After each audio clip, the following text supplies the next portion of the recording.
म्हातारपणात सुखी राहायचं असेल तर हे 27 नियम लक्षात ठेवा. नंबर 1. अंगावर पुरळ असल्यास कारल्याचा रस लावा, पुरळ लवकर निघून जातील. नंबर 2. चेहरा काळा पडला असल्यास त्यास टॅमॅटो अर्धा कापून चेहऱ्याला चोळा, काळपटपणा निघून जाईल. नंबर 3. ज्या लोकांचा रक्तदाब कमी असतो त्याने रोज खजूर खावेत. नंबर 4. केस बांधून ठेवल्याने मेंदूला ताकद मिळते आणि केस गळणे थांबतात. नंबर 5. काकडी सालासह खाल्ल्याने त्वचा मुलायम आणि नरम होते. नंबर 6. पोट साफ करण्यासाठी काळे द्राक्ष फार महत्त्वाचे आणि फायदेशीर ठरतात. नंबर 7. रोज सफरचंद खाल्ल्याने आपण मानसिक आजारांपासून सुरक्षित राहतो. नंबर 8. कोमट पाण्यात मध मिसळून प्यायल्याने पोटाचा आजार होत नाही.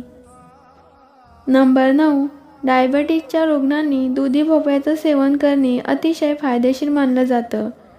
डायबेटिसमध्ये रिकाम्या पोटी दुधी भोपळा सेवन करणे चांगलं असतं. नंबर 10.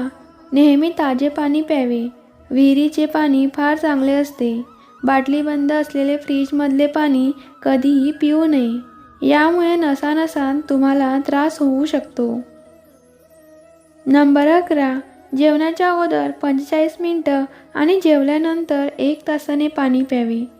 जेवताना पाणी पिला तर अन्नाचे पचन चांगले होत नाही.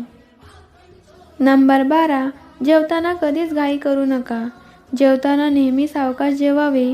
प्रत्येक घास जेवढे दात आहेत तेवढे म्हणजे 32 वेळा चावून खावे.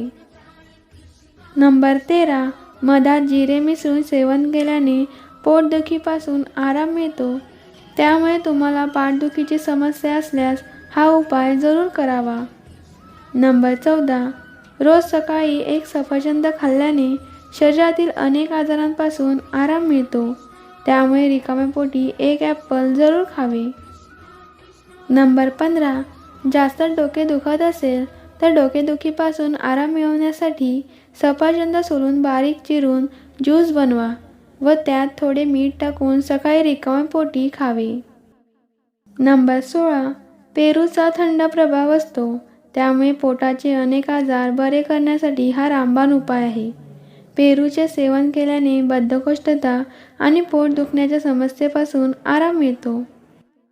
नंबर 17. दररोज हळद टाकून दुधाचे सेवन केल्याने तुमची हाडे मजबूत होतात आणि चेहऱ्यावर चमक येते. नंबर 18.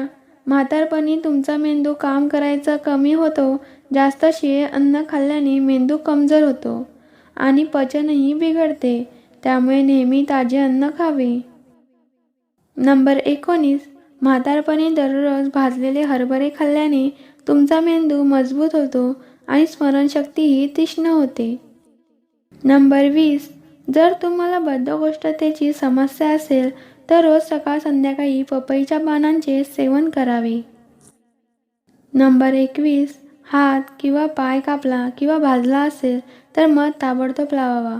कारण मधामध्ये अँटीबॅक्टेरियल आणि अँटीमायक्रोबियल गुणधर्म आढळतात, ज्यामुळे संसर्गाचा धोका कमी होतो आणि जखम देखील लवकर बरी होते.